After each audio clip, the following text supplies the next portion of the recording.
Block प्रमुख प्रतिनिधि ने क्रिकेट प्रतियोगिता का उद्घाटन किया।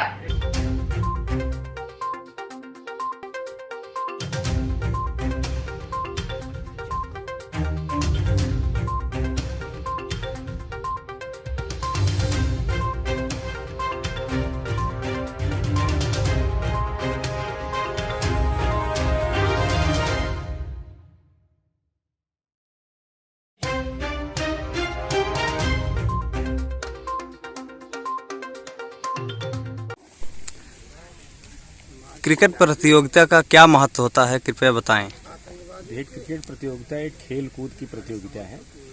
खेल कूद के माध्यम से बच्चों में आपसी प्रेम और सौहार्द बढ़ता है और खेल कूद के माध्यम से ही शरीर हमारी हृष्ट पुष्ट रहती है, शारीरिक निरोगता होती है। कहा जाता है स्वस्थ शरीर में स्वस्थ मस्तिष्क का निवास होता है। अगर स्वस्थ मस्तिष्क का निवास कराना है तो अपने शरीर को निरोगी काया बनानी है और यह तभी संभव है हम जब विभिन्न प्रकार के खेल कूद प्रतियोगिताओं में सम्मिलित हों, एक्सरसाइज करें और अभ्यास करें, व्यायाम करें, जिससे हमारे शरीर जो है एकदम निरोगी काया होगी, जिससे मस्तिष्क स्वस्थ रहेगा। जी, खेल कूद में हार जीत का क्या महत्व होता है? देखिए, जहाँ खेल कूद की बात आती है उसमें दोनों टीमें जो होती हैं वो खेल के माध्यम से खेल के महत्व को समझते हुए उसमें हार और जीत ये एक प्रतिस्पर्धा है, न कि इसमें हार है। आज जो टीम हार रही है कल जीतेगी। इसी भावना से एक दूसरे की भावना से सीखें, जिससे हमारे अंदर स्किल डेवलपमेंट खेल कूद के स्किल जो होता है उसका विकास हो सके और जो हारेगा नहीं वो जीतेगा क्या।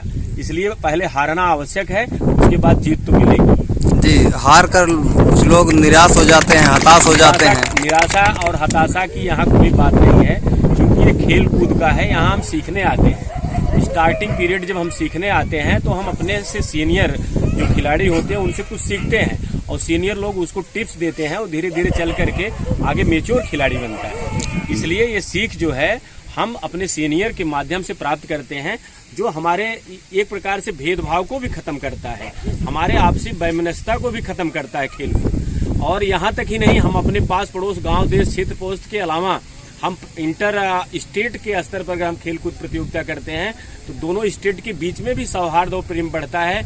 एक दूसरे को जानने और समझने और उनकी संस्कृति का विकास, उनके रहन सहन खान पान का विकास भी इसी के माध्यम से हम जानते हैं। जैसे हमारे देश राष्ट्र स्तर पर देखें, इंटरनेशनल लेवल पर खेल कूद की जो प्रतियोगिताएं होती हैं उसमें हम एक दूसरे देश के बारे में भी परिचित होते हैं जी, और उनके रहन सहन, उनके खान पान के बारे में भी परिचित होते हैं, उनकी संस्कृति को जानते हैं। हमें आपस में इसी के माध्यम से विकास का एक के माध्यम से आप जानिए, अगर हमारा देश समृद्धशाली है और मजबूत है, उसमें हमारे युवाओं का सबसे बड़ा जो है सहयोग है, योगदान है। क्योंकि अगर हमारे युवा समृद्ध होंगे, मजबूत होंगे, हमारा राष्ट्र मजबूत होगा। हमारे युवा बूढ़े जैसे होंगे, हमारा राष्ट्र